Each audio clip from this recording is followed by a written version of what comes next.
श्रोत्यांनो, लेवियचे पुस्तक ह्याच्या 13व्या अध्यायाला आज आम्ही सुरुवात करीत आहोत. या अध्यायामध्ये महारोगाला नियंत्रित करण्यासंबंधाने नियम सांगण्यात आलेले आहेत.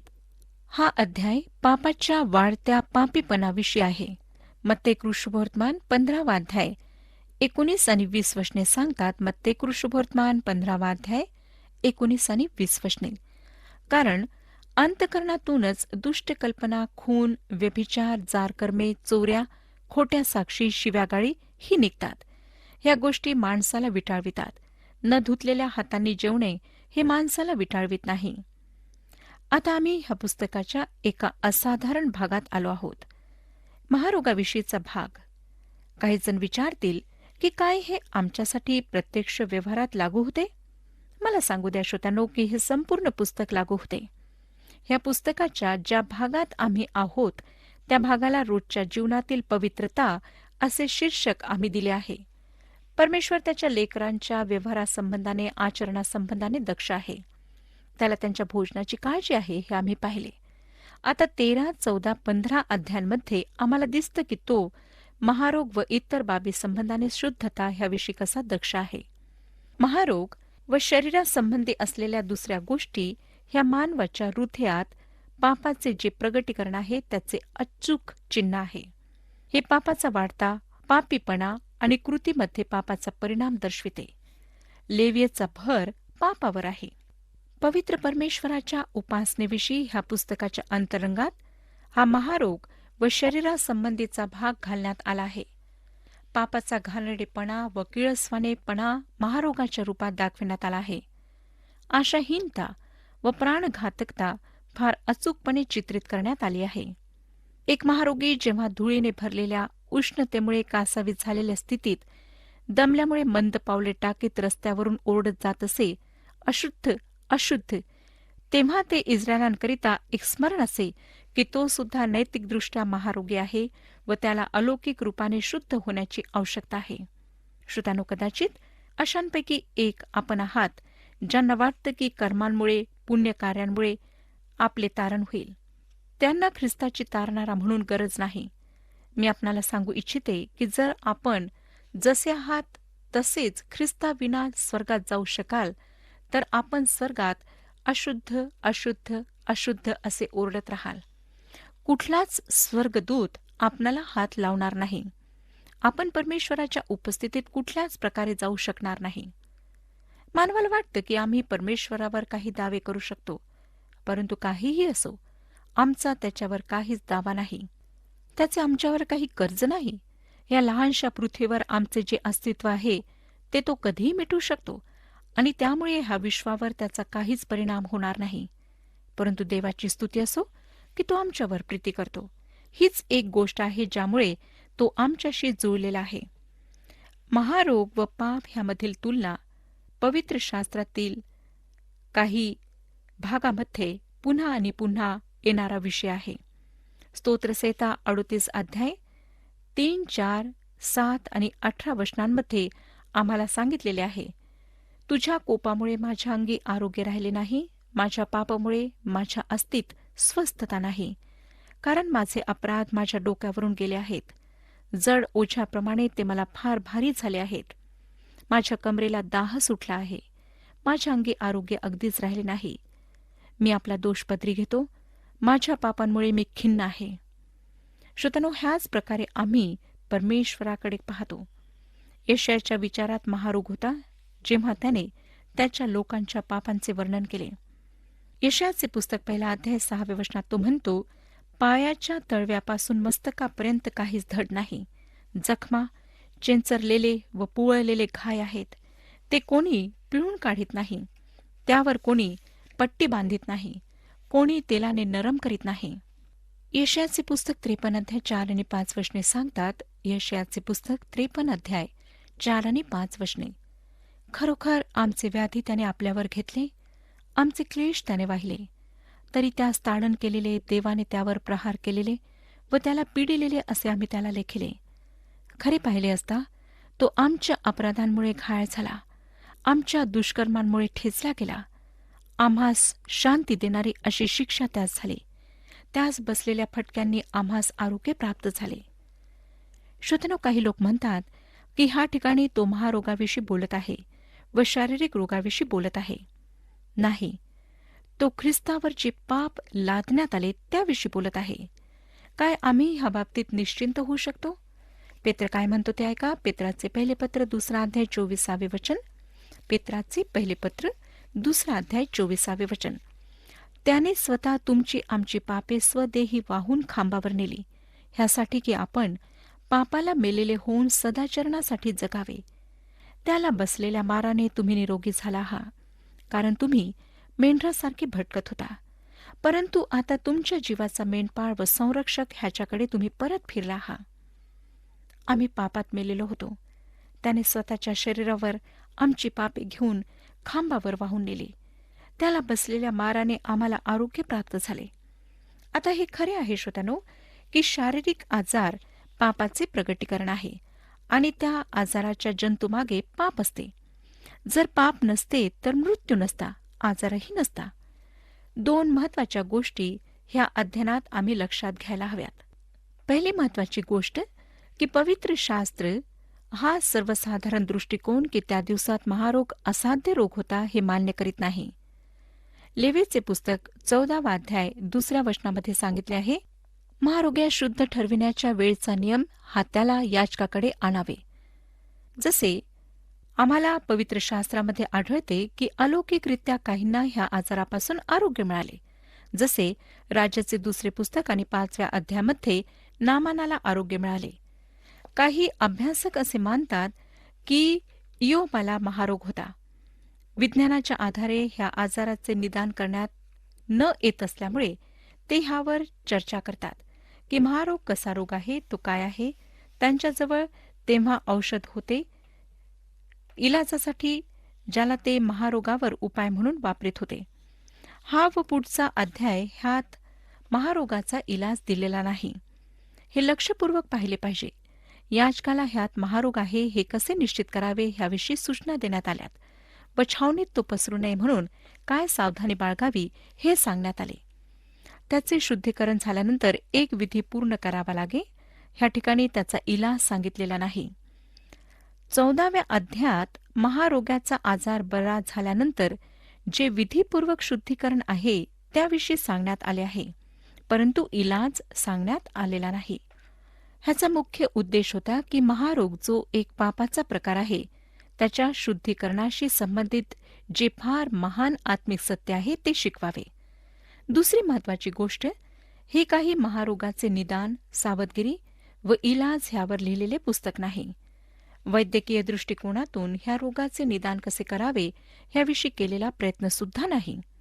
निदान व्यवहारात्मक होते, ज्याला त्या दिवसातील माहितीप्रमाणे सोयीचे करण्यात आले. त्यामध्ये ह्या दिवसांसाठी सरळ व निश्चित आत्मिक पाठ आहेत. हा विधी इलाज नसून समारंभ असे. काही ख्रिस्ती डॉक्टरांनी चर्चा केली की मोशेच्या पद्धतीत ज्या महारोगाविषयी सांगितले आहे त्यालाच आम्ही महारोग समजतो. ह्या विषयावर ह्याला पाठिंबा देणारे व खोडून टाकणारे असे बरेच काही लिहिण्यात आले. ह्या अध्यायात करण्यात आलेले वर्णन वाचून आम्हाला असं वाटतं की जणू हा किळसवाणा प्राणघातक आजार आहे. परंतु त्यात हत्तीपाय, कातडीचे आजार, कॅन्सर, ट्यूमर व इतर सामाजिक आजार आहेत. हे 15व्या अध्यायात सांगितलेले आहे. महारोगाच्या पहिल्या काही पायऱ्यांचेच ह्या ठिकाणी वर्णन आहे. एखादी व्यक्ती महारोगी आहे हे जाहीर होईपर्यंत त्याला समाजाच्या बाहेर ठेवण्यात येईल. श्रोत्यांनो, हा अध्याय महारोग्याचे शुद्धीकरण आहे, इलाज नाही. महारोगी बरा झाल्यानंतर त्याचे शुद्धीकरण करण्यात येत असे. नवीन रोग्याचे निदान, आता ह्याविषयी आपण वाचणार आहोत. 13वा अध्याय पहिली 2 वचने सांगतात, परमेश्वराने मोशे व अहरोन ह्यास सांगितले, एखाद्या मनुष्याच्या अंगावरील कातडीला सूज, खवंद अथवा तकतकीत डाग असेल व तो महारोगाचा चट्टा असेल तर त्याला अहरोन याजकाकडे किंवा त्याच्या याजक पुत्रांपैकी एकाकडे न्यावे. आधुनिक रीतीशी जर तुलना केली श्रोत्यांनो, तर त्या काळचे निदान फार कौशल्यहीन होते. ही पद्धती त्या दिवसातील ज्ञानाप्रमाणे होती. इलाज करण्यासाठी नाही, परंतु एक धार्मिक विधी पूर्ण करण्यास निदान करण्यात येई. ह्याला फार स्पष्टपणे मांडायला हवे. ह्या ठिकाणी शरीरापेक्षा आत्मिक गोष्टीवर अधिक भर देण्यात आलेला आहे. ह्या ठिकाणी 3 गोष्टी सांगितलेल्या आहेत: सूज, खवंद अथवा तकतकीत डाग. हे महारोगाचे लक्षण होते. परंतु अशी लक्षणे असणारा महारोगी असेलच असे नव्हते. पहिली पायरी अशी लक्षणे असलेल्या व्यक्तीला अहरोन किंवा याजकापैकी कोणा एकाकडे आणावे. ह्याप्रमाणेच आमच्या जीवनातील कुठलेही पाप, लहान असो मोठे असो, त्वरित आम्ही आमच्या महायाजकाकडे आणायला हवे, जो एक महान डॉक्टर आहे. प्रत्येक गोष्टीसाठी आम्ही प्रार्थना करायला हवी. ह्यात प्रत्येक पापाचा समावेश आहे. जेव्हा आम्ही शरीराने रोगी असतो तेव्हा सुद्धा आम्ही त्याच्याकडे जायला हवे. मी असे म्हणत नाही की मी आजारी पडल्यानंतर डॉक्टरकडे जात नाही, औषध घेत नाही. मी जाते श्रोत्यानो, परंतु प्रथम मी प्रभू येशू ख्रिस्ताकडे जाते. इब्रिलोकासपत्र 4 अध्याय 16 वचन सांगतं, तर मग आपल्यावर दया व्हावी आणि ऐनवेळी सहाय्यासाठी कृपा मिळावी म्हणून आपण धैर्याने कृपेच्या राजासनाजवळ जाऊ. तसेच 7 अध्याय 25 वचन सांगते, ह्यामुळे ह्याच्याद्वारे देवाजवळ जाणाऱ्यांना पूर्णपणे तारण्यास हा समर्थ आहे, कारण त्यांच्यासाठी मध्यस्थी करण्यास हा सर्वदा जिवंत आहे. योहानाचे पहिले पत्र 1 अध्याय 9 वचन, जर आपण आपली पापे पदरी घेतली तर तो विश्वसनीय व न्यायी आहे म्हणून आपल्या पापांची क्षमा करेल व आपल्याला सर्व अनितीपासून शुद्ध करेल. आता आपण 3 वचन वाचूया. 13 अध्याय 3 वचन, मग याजकाने त्याच्या अंगाच्या कातडीवरील तो चट्टा तपासावा आणि त्या चट्ट्यावरील केस पांढरे झाले असल्यास आणि तो चट्टा कातडीपेक्षा खोल गेलेला दिसल्यास तो महारोगाचा चट्टा समजावा. अशा प्रकारे त्या मनुष्याची तपासणी करून याजकाने त्याला अशुद्ध ठरवावे. अविचारीपणाने न्याय करण्यात येत नसे. त्या पुरुषाचे किंवा स्त्रीचे काही समयापर्यंत काळजीपूर्वक परीक्षण केल्या जाई. जर त्याच्या कातडीवरचा चट्टा नाहीसा होईल तर त्या व्यक्तीला सोडून देण्यात येत असे. जर केस पांढरे झाले असतील, त्यात निर्जीवपणा आला असेल आणि कातडीपेक्षा तो डाग खोल गेलेला दिसलेला असेल आणि रोग पसरलेला आहे असे समजून याजक त्या व्यक्तीला अशुद्ध घोषित करू शकत असे. आमच्या महान वैद्याने आमचे परीक्षण करून आमच्या रोगाचे रोमकरासपत्र 3 अध्याय 13 ते 16 वचनांमध्ये अशा प्रकारे निदान केले आहे. रोमकरासपत्र 3 अध्याय 13 ते 16 वचने, त्यांचा घसा म्हणजे उघडे थडगे, त्यांनी आपल्या जिभांनी कपट केले आहे. त्यांच्या ओठाच्या आत जोगी सर्पाचे विष आहे. त्यांचे तोंड शापाने व कडूपणाने भरलेले आहे. त्यांचे पाय रक्तपात करावयास जाण्याकरिता उतावळे झाले आहेत. त्यांच्या मार्गात विध्वंस व विपत्ती आहेत. श्रोत्यानो, परमेश्वर म्हणतो, आम्ही सर्वांनी पाप केले आहे, आम्ही अशुद्ध आहोत. ज्या प्रकारे कोणताही डॉक्टर करतो त्याप्रमाणे आमचा महान वैद्य आम्हाला तोंड उघडावयास लावतो व आमच्या घशात पाहतो, जीभ बाहेर काढण्यास सांगतो व तेथे त्याला सर्व फसवेगिरी व खोटेपणा आढळतो. आम्ही आत्मिक महारोगी आहोत. परमेश्वर अशा महारोग्यांना स्वर्गात ठेवू शकत नाही, हे लक्षात घ्या. तेथे जाण्याआधी परमेश्वर प्रत्येक व्यक्तीला आरोग्य देऊ इच्छितो. महारोग पापाचा एक प्रकार आहे. पहिली गोष्ट, ही फार किळसवाण्या प्रकारे उघड होते. एकदा एक दारुड्या एका हॉलमध्ये येऊन बसला व एकदम खाली कोसळला. तेथील लोकांनी त्याच्यासाठी अँब्युलन्स बोलावली व गाडी येऊपर्यंत त्याची फारच वाईट अवस्था झाली. मी आपणाला सांगू इच्छिते श्रोत्यानो, की पाप बऱ्याच प्रकारे किळसवाणे आहे. दुसरी गोष्ट, हा एक भयंकर रोग आहे. डॉक्टर केलॉग यांनी लिहिले की सर्व आजारातून पवित्र आत्म्याने ह्याच आजाराला देवाने पाहिलेल्या सगळ्यात भयंकर पापाच्या रूपात निवडले. तिसरी गोष्ट, ही अगदी लहान रूपात सुरू होते. थोडी सूज व तकतकीत डाग व शेवटी रोगी मृत्यूदशेला पोहोचतो. जी दशा प्रथम अगदी लहान रूपात असते ती शेवटी फार भयंकर भीतीदायक अशा दशेला पोहोचते. आज अनेक देशात महारोग्यांना अलग वसाहतीत ठेवण्यात येते. त्यांना इतर लोकांपासून वेगळे करण्यात येते. लहान लेकरात पाप अतिसूक्ष्म असते. पहिल्यांदा ते एखाद्या तकतकीत डागाप्रमाणे दिसते. जेव्हा आम्ही लहान बाळांना पाहतो तेव्हा ते सर्व फार गुटगुटीत, सुंदर आणि आकर्षक दिसतात. परंतु जोपर्यंत ह्या लेकरांना ख्रिस्ताविषयी व त्याच्याद्वारे देव केलेल्या तारणाविषयी सांगण्यात येणार नाही तर ते मोठे होऊन बंडखोर, गुन्हेगार होतील. लक्षात घ्या श्रोत्यानो की जगात जितके क्रूर, हिंसाचारी, अट्टल गुन्हेगार होऊन गेलेत आणि आहेत, ते सर्व त्यांच्या बाळपणी सुंदर, देखणे आणि आकर्षित होते. कुठलाच दारुड्या एकदा दारू प्याल्याने दारुड्या बनत नाही. कुठलीच व्यक्ती दारूचा एक पहिला ग्लास घेतल्याशिवाय दारुड्या होत नाही. प्रत्येक पाप अगदी लहान प्रमाणात सुरू होते. चौथी गोष्ट, महारोग लहान प्रमाणात सुरू होऊन हळूहळू वाढतच नाही तर निश्चित वाढतो. भयंकर असे स्वरूप धारण करण्याकडे तो हळूहळू वाढत जातो. डॉक्टर थॉम्सन म्हणतात, शरीराच्या वेगवेगळ्या भागांवर तो थोड्या थोड्या प्रमाणात उभरतो. डोक्याचे व भुवयांचे केस गळू लागतात. नखे ढिले होऊन सडायला लागून गळून पडतात. बोटांचे व पायांचे जोड संकुचित होऊन शेवटी गळून पडतात. हिरड्या सुजतात, दात पडतात. नाक, डोळे, जीभ हे सर्व हळूहळू नष्ट होतात व शेवटी तो रोगी मृत्युमुखी पडतो. याकोबाचे पत्र 1 अध्याय 15व्या वचनामध्ये परमेश्वर अशाच प्रकारे पाप काय आहे ह्याविषयी सांगतो. याकोबाचे पत्र 1 अध्याय 15वे वचन, मग वासना गर्भवती होऊन पापाला जन्म देते आणि पाप परिपक्व झाल्यावर मरणास उपजविते. महारोग जिवंतपणे अनुभवास येणारा मृत्यू आहे. महारोग्याला एका मृत माणसाप्रमाणे समजण्यात येईल. पापाचा परिणाम मृत्यू आहे श्रोत्यानो. गलतीकारास पत्र 6 अध्याय 7 आणि 8 वचने सांगतात, फसू नका, देवाचा उपहास व्हावयाचा नाही. कारण माणूस जे काही पेरितो त्याचेच त्याला पीक मिळेल. जो आपल्या देह स्वभावासाठी पेरतो त्याला देह स्वभावापासून नाशाचे पीक मिळेल, आणि जो आत्म्यासाठी पेरतो त्याला आत्म्यापासून सार्वकालिक जीवन हे पीक मिळेल. श्रोत्यानो, महारोगाप्रमाणे पाप संपूर्ण मानवाला नाश करते. दोहोंचा परिणाम हळूहळू पसरत जातो व शेवटी फार भयंकर प्रमाण होऊन तो मरणात बदलतो. महारोगाने रोग्याला त्वरित मरण येत नाही. हृदयविकारासारखा झटका येऊन त्वरित मरण आल्याप्रमाणे नाही. महारोग्याचे जीवन चालता फिरता मृत्यू आहे. तसेच एक पापी व्यक्ती जिवंत असूनही मेलेला असतो. पॉल इफिस्करास पत्र 2 अध्याय 2 वचनांमध्ये लिहितो, इफिस्करास पत्र 2 अध्याय 1 आणि 2 वचने, तुम्ही आपले अपराध व आपली पातके ह्यामुळे मृत झालेले होता. त्या पातकांमध्ये तुम्ही पूर्वी चालत होता. अर्थात ह्या जगाच्या रहाटीप्रमाणे अंतरिक्षातील राज्याचा अधिपती म्हणजे आज्ञा मोडणाऱ्या लोकात आता कार्य करणाऱ्या आत्म्याचा अधिपती ह्याच्या धोरणाप्रमाणे चालत होता. महारोगाचा शेवटला न टाळता येणारा तीव्र परिणाम म्हणजे मृत्यू होय. 5वी गोष्ट, महारोग इतर आजारांप्रमाणे शरीरात असह्य तीव्र वेदना निर्माण करीत नाही. महारोग त्या व्यक्तीला दुःखी करतो, बेचैन करतो. त्याचप्रमाणे पाप मानवाला बेचैन करते, दुःखी करते.